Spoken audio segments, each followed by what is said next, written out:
Days അറിയാതിൻ്റെ മറ്റൊരു മനോരമ എപ്പിസോഡിലേക്ക് എല്ലാവർക്കും ഹാർദമായ സ്വാഗതം.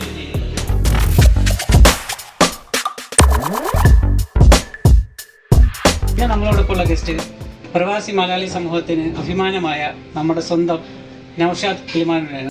Welcome to our show. Thank you so much. എല്ലാവരും അറിഞ്ഞതുപോലെ ഇക്കാക്ക് സൗദി മന്ത്രാലയത്തിന്റെ പാരിസ്ഥിതിക ഫോട്ടോഗ്രാഫിയിൽ ഒരു അവാർഡ് നമുക്ക് കിട്ടിയിട്ടുണ്ട്. എന്താണ് ഈ ഒരു പ്രൗഡ് മൂവ്മെന്റിൽ ഇക്കാക്ക് പറയാനുള്ളത്? നമുക്ക് ഈ സാഹചര്യത്തിൽ എനിക്ക് വളരെയധികം സന്തോഷം തോന്നി. കാരണം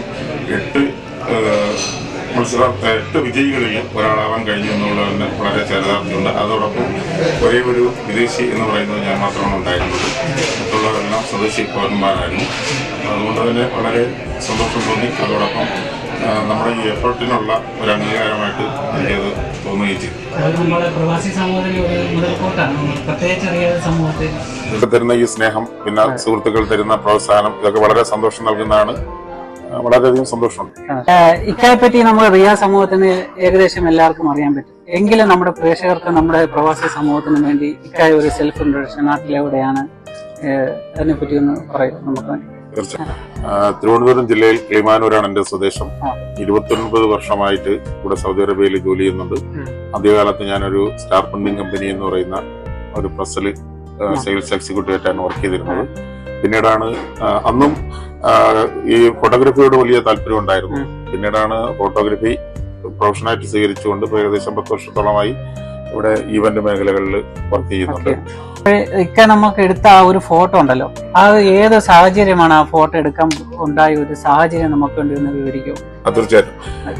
ഞങ്ങളിവിടെ ഷട്ടർ അറേബ്യ എന്ന് പറഞ്ഞിട്ട് ഫോട്ടോഗ്രാഫേഴ്സിന്റെ ഒരു കൂട്ടായ്മയുണ്ട്. അപ്പൊ ആ കൂട്ടായ്മ ഞങ്ങള് അവധി ദിവസങ്ങളിൽ ഇങ്ങനെ പുറങ്ങൾ സ്ഥലങ്ങളിലേക്ക് പോകാറുണ്ട്.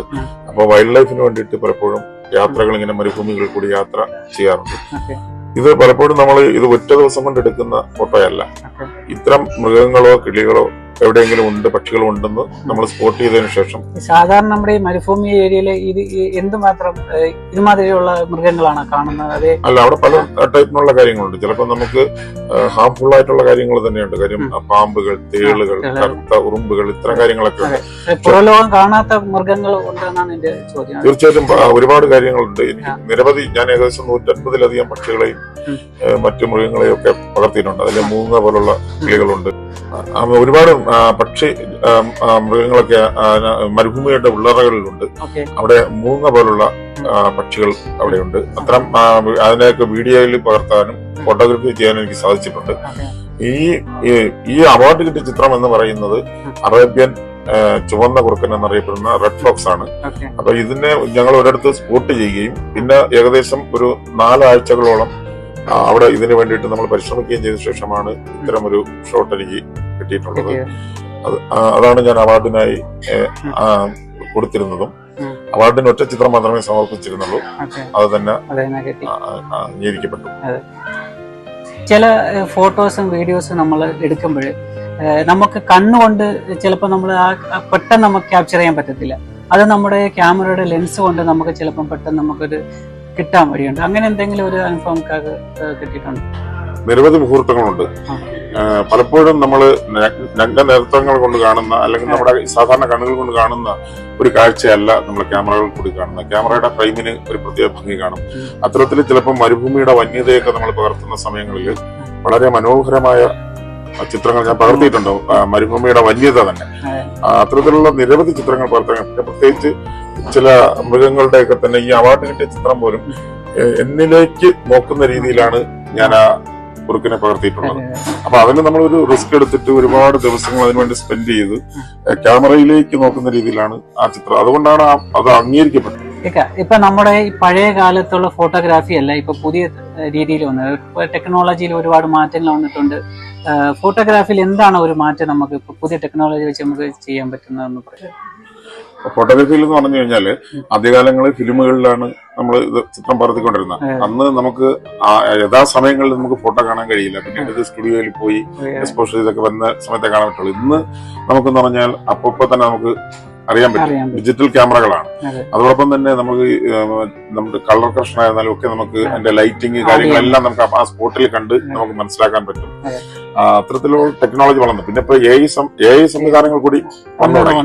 അപ്പൊ അതുകൊണ്ട് തന്നെ പകുതിയിലധികം നമ്മുടെ ഒരു ഫോട്ടോഗ്രാഫറുടെ എഫർട്ട് കുറഞ്ഞു.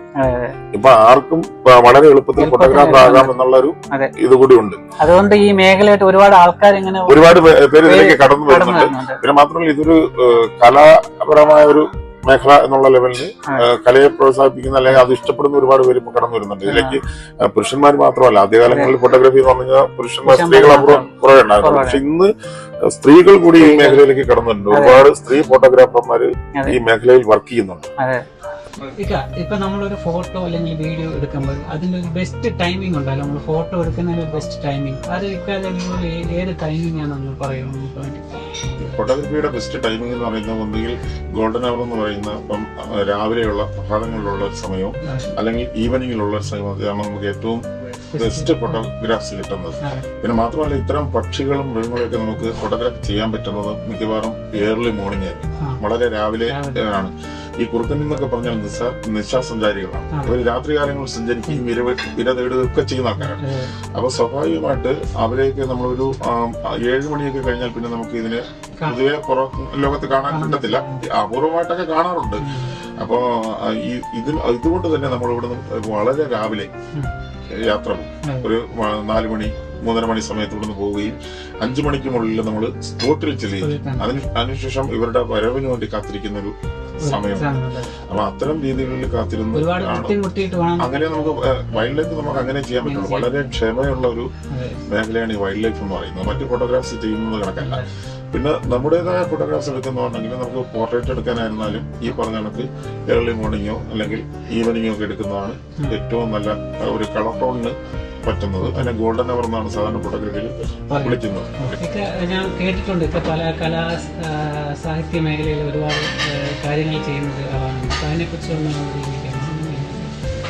സാഹിത്യ മേഖലകൾ എന്ന് പറയുമ്പോഴത്തേക്ക് കവിതകൾ എഴുതാറുണ്ട്. പിന്നെ അതോടൊപ്പം തന്നെ ഏകദേശം 10ഓളം ആൽബങ്ങൾക്ക് എഴുതിയിട്ടുണ്ട്. അത് ക്രിസ്ത്യൻ, ഹിന്ദു, ക്രിസ്ത്യൻ ഡിവോഷണൽ സോങ്സുകൾ, ലവ് സോങ്സുകളൊക്കെ എഴുതിയിട്ടുണ്ട്. പിന്നെ അതോടൊപ്പം ഈ തിരുവനന്തപുരം റേഡിയോ നിലയത്തിന് വേണ്ടിയിട്ട് സ്ക്രിപ്റ്റുകൾ ചെയ്യാറുണ്ട്. പിന്നെ ചില നാടകങ്ങളിലൊക്കെ അഭിനയിക്കാറുണ്ട്. പിന്നെ എൻ്റെ മേഖല എന്ന് പറയുന്നത് തന്നെ ചിത്രമെഴുത്താണ്. അപ്പോൾ ഞാൻ ബേസിക്കലി ആർട്ടിസ്റ്റാണ്. അപ്പം അതാണ് ചെയ്തുകൊണ്ടിരിക്കുന്നത്. കാരണം ഇപ്പോൾ കലാമേഖലകളിലുള്ളത് ഇപ്പോൾ പൂർണ്ണമായിട്ടും ഫോട്ടോഗ്രാഫിയിലേക്ക് തിരിഞ്ഞിരിക്കുകയാണ്. എല്ലാ മേഖലയിലും ഒരു കഴിവ് തെളിയിച്ചിട്ടുണ്ട്. എല്ലാ മേഖലകളിലേക്കും വന്നിട്ടുണ്ട്, പക്ഷേ പൂർണ്ണമായിട്ടൊന്നും നിന്നിട്ടില്ല. എന്താണ് ഫ്യൂച്ചർ പ്ലാൻ? ഭാവിയിൽ ഞാൻ ആക്ച്വലി ഇതൊരു ഫ്യൂച്ചർ പ്ലാൻ എന്ന് ഇപ്പോൾ ഞാൻ ഫോട്ടോഗ്രാഫി മേഖലയാണ് വർക്ക് ചെയ്യുന്നത്. തുടർന്നും ആ മേഖല തന്നെയായിരിക്കും പോകുന്നത്. പക്ഷെ യാത്രകൾ ഞാനിങ്ങനെ എപ്പോഴും ഇഷ്ടപ്പെടുന്ന ഒരാളാണ്. പഴയ മുമ്പ് പോലെ യാത്രകൾ ചെയ്യുകയും ഇത്തരം ഈ പക്ഷികളെയും മൃഗങ്ങളെയൊക്കെ പകർത്തുകയൊക്കെ ചെയ്യുന്ന ഈ വൈൽഡ് ലൈഫ് ഫോട്ടോഗ്രാഫി എന്ന് പറയുന്നത് എൻ്റെ ഒരു പാഷനാണ്. അപ്പോൾ അത് തുടർന്ന് മുന്നോട്ട് പോകണം. പിന്നെ എൻ്റെ ഒരു ഉദ്ദേശം എന്ന് പറയുന്നത് സൗദി അറേബ്യയിൽ ഇപ്പോൾ ഏകദേശം ഞാൻ 150-ലധികം പക്ഷികളെയൊക്കെ കണ്ടെത്തിയിട്ടുണ്ട്, പക്ഷികളും മൃഗങ്ങളുമായിട്ട്. അപ്പം അതിനെ വെച്ചുകൊണ്ട് ഒരു ബുക്ക് ചെയ്യുക, ഇവിടുത്തെ പക്ഷികളെ മൃഗങ്ങളെയൊക്കെ വെച്ച് ഇവിടുത്തെ ജീവജാലങ്ങളെ വെച്ചിട്ട്. ഞാനിപ്പം അതുപോലുള്ള പത്രങ്ങളിലൊക്കെ ഇതിനെക്കുറിച്ച് എഴുതുന്നുണ്ട്. ഇടയ്ക്ക് ഈ വെച്ചുകൊണ്ട് നമുക്ക് അറിയത്തുള്ളൂ ഇത്രയും പക്ഷികളും മൃഗങ്ങളും നമ്മുടെ ഈ സൗദി അറേബ്യയിൽ ഉണ്ട് എന്നുള്ളത് നമുക്ക് ഇക്കാരോട് നമുക്ക് അറിയാൻ പറ്റും. അതെ.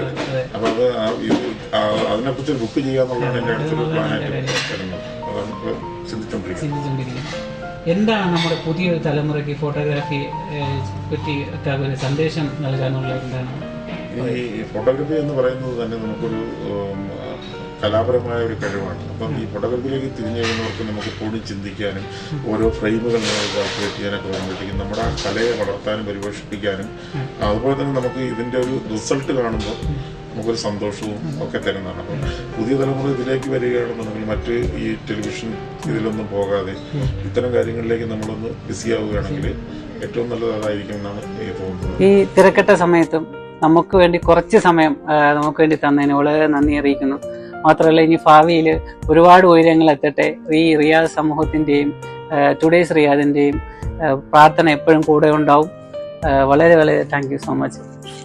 അതുപോലെ തന്നെ ഇപ്പോഴത്തെ ഈ ടുഡേയ്സ് റിയാദ് എന്ന് പറയുന്ന ഈ ചാനലിലേക്ക് നിങ്ങൾ എന്നെ ക്ഷണിച്ചതിനും ഇങ്ങനൊരു അവസരം തന്നതിനും നന്ദി രേഖപ്പെടുത്തുന്നു. സന്തോഷം. നിങ്ങളോടെല്ലാം സ്നേഹം മാത്രം. Thank you.